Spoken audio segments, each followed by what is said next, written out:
Hello there, good evening. Welcome to Look North, our top story tonight. Sheffield's new clean air zone goes live, but the scheme's proving unpopular with some business owners. I can't use Ring Road. I'm not giving them any money. But yeah, I'll never work in city centre again. The scheme's designed to reduce pollution in the city. Also tonight, 2 police cars crash in Bradford, causing extensive damage to shops. Tributes are paid to Betty Boothroyd of Dewsbury, the first woman Speaker of the House who's died at the age of 93. And did you experience Beatlemania firsthand? Calls for people with memorabilia to come forward. And the Northern Lights were seen in Harrogate last night. For the rest of us, it was mostly cloudy, but there is a chance again tonight. Join me for more on that and the detailed forecast coming up shortly.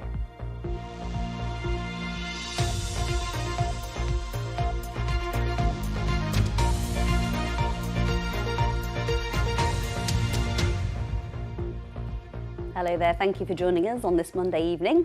Sheffield's new clean air zone has gone live, meaning drivers in the most polluting commercial vehicles will have to pay a charge to drive on some roads. Now, many businesses have opposed the move, but the council hopes cleaner air will save lives. The zone covers much of the city centre, including the Ring Road and parts of Sheffield Parkway. The roundabouts at major junctions aren't included, meaning drivers who want to avoid the charge heading towards the city can just turn around. Taxis, vans, pickup trucks and minibuses that don't meet standards of Euro 6 diesel or Euro 4 petrol will have to pay £10 per 24-hour period. Coaches, buses and lorries below Euro 6 diesel standards will be charged £50 a day. Now, some local businesses can apply for an exemption until June the 5th.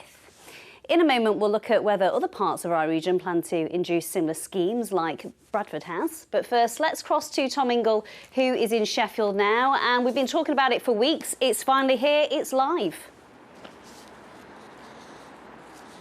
That's right, Amy. I'm standing alongside the inner ring road. Next time you drive into the city, look out for some of the green signs or the dot matrix signs that tell you the system is now live. Plenty of cars driving along the inner ring road tonight. They won't be charged, but I've seen a few buses and lorries. That'll be a charge, please, all payable to Sheffield City Council. The council say the scheme will be self-funding, but not everyone is happy about paying. Another Monday morning. But it's all changed for Sean Lambert. He's vowed to avoid the new Sheffield Clean Air charge. Yeah, I'll never go back into city centre again. I can't use Ring Road. I'm not giving them any money. But yeah, I'll never work in city centre again. From today, the CCTV contractor will take his van on lengthy detours so he can avoid the city centre charging area. In a minute, we're going to pass a care home. There's going to be schools and there's going to be a Northern General Hospital that we're going to have to pass as well, which we would have completely avoided going on the Ring Road. The council want to improve air quality in the city centre. Cross or drive along the inner ring road in a lorry, bus or van that doesn't meet certain emission standards and you'll be charged. Some roundabouts are not in the zone, so you can turn around without paying.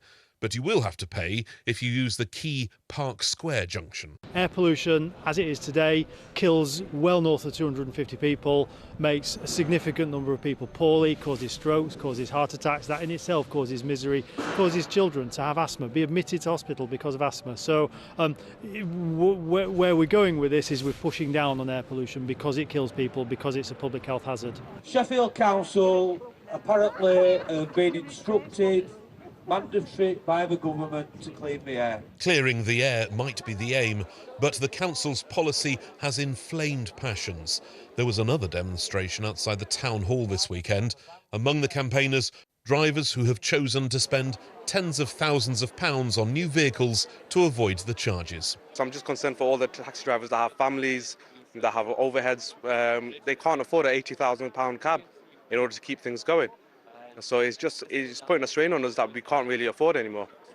Have you been able to upgrade your vehicle? Luckily, I have been able to upgrade mine. The reason I was because I still live with my parents. The Copper Kettle Cafe near Kelham Island is just inside the inner ring road.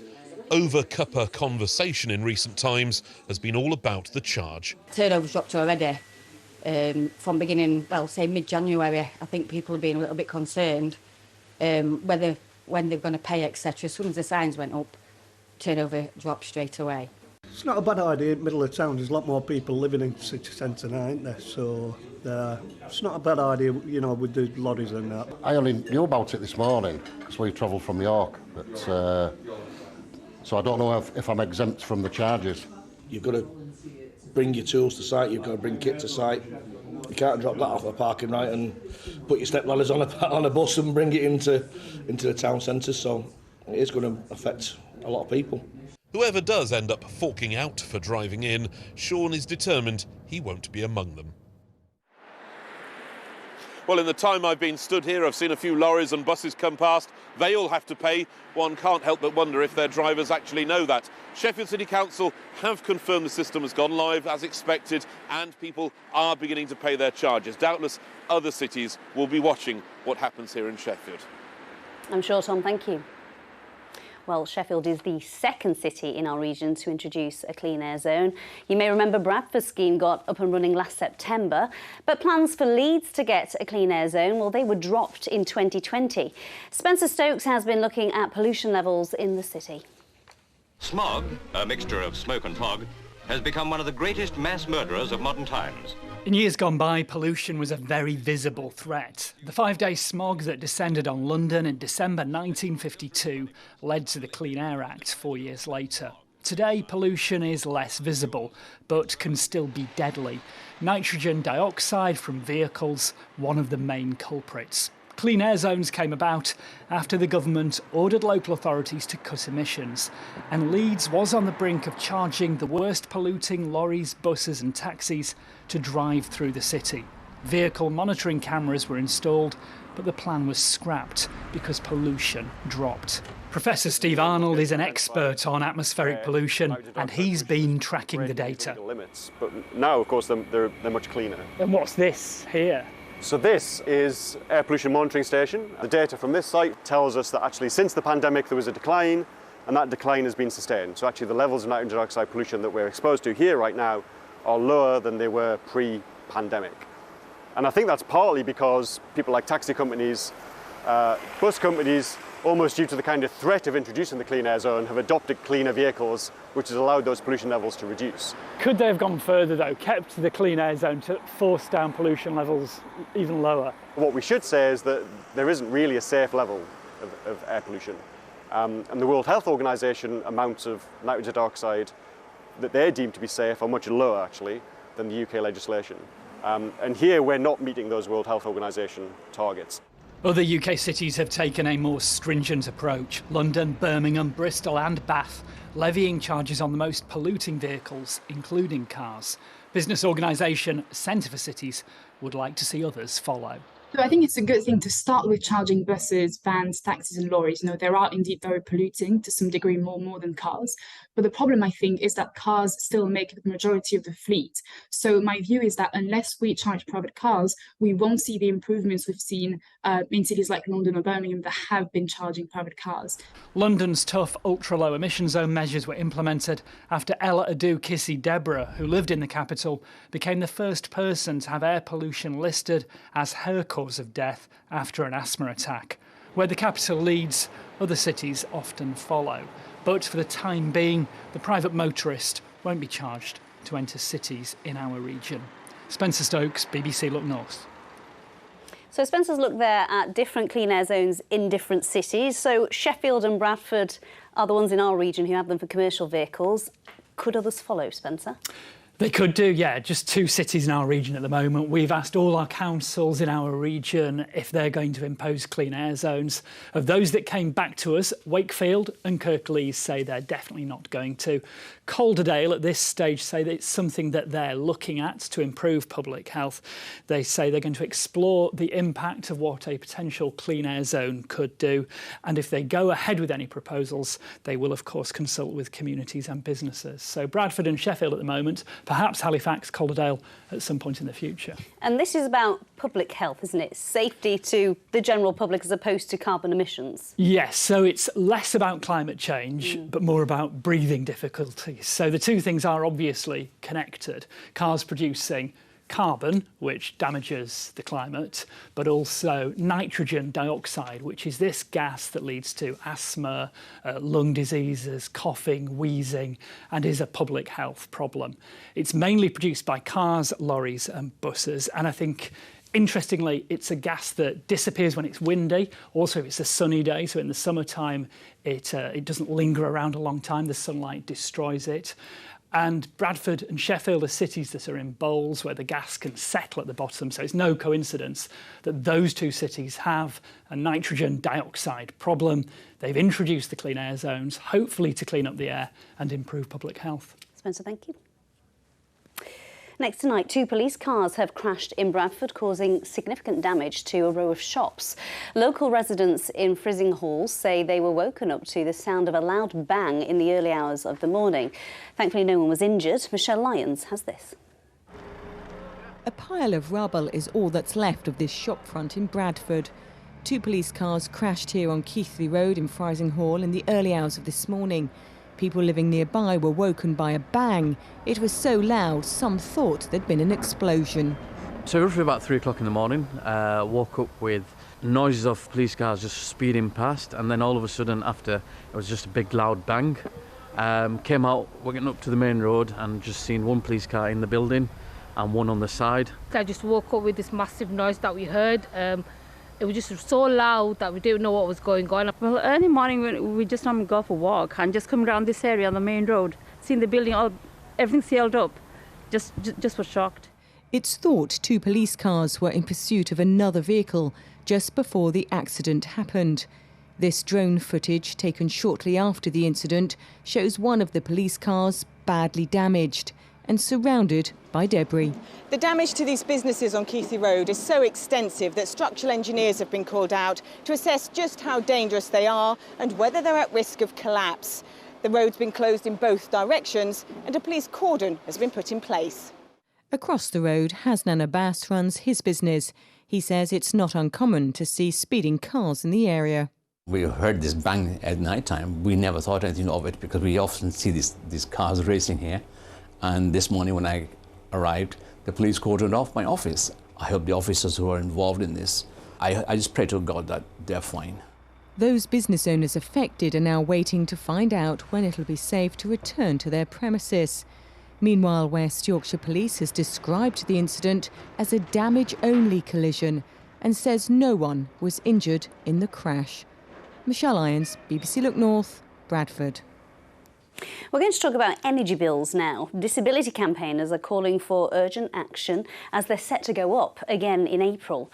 Now, Ofgem announced its new price cap today. Even though that's fallen, average household bills will still rise to around £3,000 a year in the spring because the government's energy price guarantee, which subsidises the cost, becomes less generous. At the same time, the £400 winter discount on our bills, that comes to an end. There will be some grants available for people on certain benefits and prices are expected to go down in July. However, some disabled people who use lots of energy say any price rise hits them the hardest. Carla Fowler has this. Jan Sargent was diagnosed with Parkinson's disease in 2016. Among other symptoms, the neurodegenerative condition causes severe pain and restricted movement. Jan's travelling to Parliament today to tell MPs what it's like living with chronic illness and disability during a cost of living crisis. Our energy bill last month, gas and electric, was almost £400. I can't function if I'm cold. My body seizes up, I can't move, I suffer incredible pain. That's the impact of the cold on people with Parkinson's. Today, Ofgem announced the lowering of the energy price cap, but the move is small consolation to people largely housebound by limited mobility who have higher than average energy consumption. Like Jan, Stephen Walker is at home 90% of the time. Crohn's disease means he takes all of his nutrition intravenously and lives with constant pain. Power and especially heating now account for around a third of his total income. It makes no difference. It's for the average household, the household where everyone goes to work or school all day, not when they're home all day. constantly things plugged in, power draining. The price cap is nothing. I've been paying way over that ever since it came out. And in April, when government support is lowered, bills are set to rise. Steve can't cover any higher costs, and like many disabled people, he lives in fear he'll be cut off. The charity Scope calls this the disability price tag. Life costs more if you're disabled. Our research has shown that this is on average £583 a month extra, and we know that energy bills are a huge part of this. We need to see targeted financial support from the government. One easy thing they could do is to scrap the proposed rise in the energy price guarantee covered in April. And longer term, we want to see the government introduce an energy social tariff. So this would be a discounted energy rate, energy deal that would help people who need it the most, and that would include disabled people. We're the most vulnerable and we're being penalised the most, and it's not right in one of the richest countries in the world. The government has committed to an extra disability cost of living payment of £150 this summer. Last month, Steve's bill was £426 for January alone. Carla Fowler, BBC Look North, Huddersfield. A school in Leeds targeted by student protests over its toilet policy said its staff had been threatened. The Farnley Academy said crowds gathered after a TikTok trend encouraged children to demonstrate against school rules. Pupils are unhappy they can't go to the toilet during lessons. The school said allowing pupils to go to the toilet whenever they choose would impact on learning and cause safeguarding issues. An inspirational woman known for her no-nonsense style. Just some of the tributes paid to Betty Boothroyd, who's died at the age of 93. Born and raised in Yorkshire, she went from Labour MP to first female Speaker in the House of Commons to Baroness. David Rhodes reports. Order! The honourable gentleman will resume his seat immediately. She was one of the most recognisable and important figures of recent political history. I shall name the honourable member. As Speaker of the Commons, Betty Boothroyd's job was effectively to run Parliament and keep MPs in line. I think it is time that members of this House grew up. Many said Betty was born to be Speaker, as it required her to be a headmistress, nanny and pub landlady. I think it's a fair description, especially the last one, a pub landlady. I mean, I don't particularly like that, but I like pub landladies. They're very good people. Born in 1929 in Dewsbury, she was born into a working-class family. Perhaps I came out of the womb into the Labour movement. My parents were members of the Textile Workers Union. You're going to be voting for me tomorrow? I hope so. You hope so. So do I too, yes. She became a Labour MP in 1973, but in 1992 Betty established equality at the very centre of Parliament when she was elected as the first and currently only female Speaker of the Commons. I say to you, elect me for what I am and not for what I was born. When I first went to Parliament, there were only 23 women and 627 men. She was a true Yorkshire woman, though. She was having no nonsense out of anybody. It didn't matter who they were. People really appreciated her for the trailblazing work she did as a woman in politics, but also the way that she conducted herself as an MP and as the Speaker. She didn't take any nonsense, but she was always fair. In her time, Betty Boothroyd stood with world leaders and empowered women in politics, stepping down as Speaker in 2000, knowing, to use her own catchphrase, that time was up. I was enormously privileged to hold that position. And I went, I know, at the right time.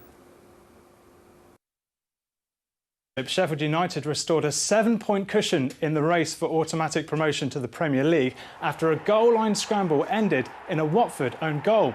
That was enough for a Blades victory at Bramall Lane. Neighbours Sheffield Wednesday set a new club record in the English Football League as they made it 20 matches unbeaten with victory at Charlton. Unmarked, Liam Palmer calmly slotted in. Wednesday are top of League One, 3 points clear of Plymouth. Fifth place in League One are Barnsley, who leapfrogged visitors Derby County in the table with a thumping 4-1 win at Oakwell. This strike by Adam Phillips was the pick of the bunch for Barnsley. Just outside the playoffs in League Two are Bradford City, who took on Doncaster Rovers in a Yorkshire derby. Andy Cook's second half header gave the Bantams victory. that is your sport. Well, thank you. 60 years ago tonight, a very special concert took place in York. If you were there, you'll know exactly what I'm talking about. Top of the bill was Helen Shapiro, supported by several other artists. But right at the end of the running order, 4 young lads from Liverpool, otherwise known as the Beatles. It was a concert that people in York still talk about. If you were there, we want to hear all about it. Kathy Killick looks back on an unforgettable night. Start screaming, here they come. George, Paul, John and Ringo, the one and only Fab Four.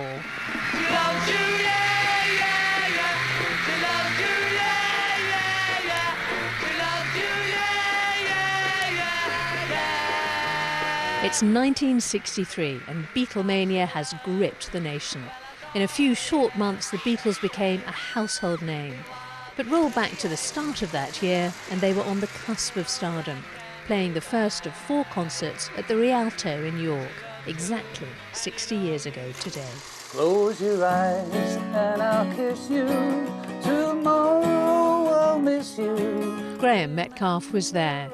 As a young musician himself, it was an unforgettable night and inspired him with songs he still performs. I just remember it was noisy, it was busy, there were lots of girls there screaming their heads off.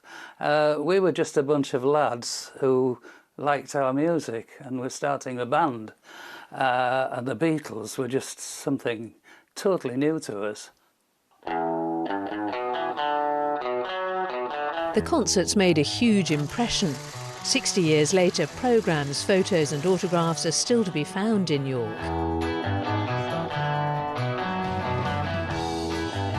Paul Wayne is a music memorabilia specialist who held a valuation session today to mark the anniversary. After the concert had finished, some trestle tables were set up in front of the stage and the artists sat behind them and the public were allowed to go in front of the trestles, in front of the tables to obtain the autographs. So that was really unusual. It's super unusual for a Beatles concert, you know, super, super unusual. They didn't know each other back in '63, but Martin Horwell and his wife Linda were both there that night. Linda had a little red autograph book and got 3 of the then little-known band. Although they weren't particularly famous then, the fashion then was for the girls to scream. Probably heard more screaming than we did singing. But no, it's just an event that stays in the memory goes of what you actually saw, but you were always there. The screaming never stopped. 9 months later, these were the scenes in Manchester, topping the bill by then and still adored today. Kathy Killick, BBC Look North, York. Wow, you can dine out on that story for years, can't you? Northern Lights, we were given a tip-off last night, weren't we, to keep a lookout for it in Scotland, Norfolk, Wales. Well, it looked incredible here in Yorkshire, Paul. Well, there was a lot of cloud. We've got one picture that an eagle-eyed viewer, Sally, saw. You can see it just behind the clouds, but as I say, unfortunately, it was really cloudy. The good news is we've got another chance tonight, Amy. Peak time between 9 o'clock and midnight, so if you look to the north, and there's no cloud, you might get lucky. There were no guarantees, but it might be worth taking a look. And that was a scene in Halifax. I think that might be Ovenden Moor. A really moody picture. If you've got any pictures, send them to me. Addresses are on your screen right now. So it's a pretty nondescript forecast, high pressure in charge, but unfortunately the cloud coming around it is thick enough to produce a scattering of mainly light showers, and really that's the way of it for tomorrow and Wednesday. But I think through Thursday the showers become much more isolated, and then it's basically dry during the second half of the week and into the weekend. But we will still keep a lot of cloud rotating round this area of high pressure as we head into early March. Right, there's the satellite picture. You can see that there were a few breaks, but altogether a lot of cloud. So that's where we pick up the forecast this evening. It is quite cloudy out there. We've got a few showers showing up on the radar picture, a few breaks in that cloud sheet if you fancy looking for those northern lights, but most of the region will be quite cloudy, and even by the end of the night we'll see 1 or 2 showers around. If you've got shelter from the breeze with a few breaks, there could be a touch of ground frost, but basically we're looking at temperatures around 3 to 5 degrees Celsius. So tomorrow's high water times in Filey 10:22, and again at 5 to 11. So tomorrow morning's off to a cloudy start, damp in places with a few scattered showers. Just a hint of a few breaks coming through the cloud sheet, but in general, it will be quite cloudy. It'll be bright at times. Those scattered showers continue to feed in from the North Sea. And despite the fact temperatures are close to average for what will be the last day of meteorological winter, it's going to feel chilly in a moderate north or northeast wind. So further ahead then, the first day of meteorological spring. Spot the difference. It's rather cloudy again with a scattering of those light showers, but it should become dry during Thursday and then through Friday and into the weekend. Again, quite cloudy at times, some bright or sunny intervals with temperatures close to normal, just a chance of a touch of frost at night. And that's the forecast, Amy. Happy birthday to our favourite weatherman. Oh, thanks, Amy. I thought you'd forgotten. How many years are we celebrating? Never you mind. Just in time. Good night. Bye-bye.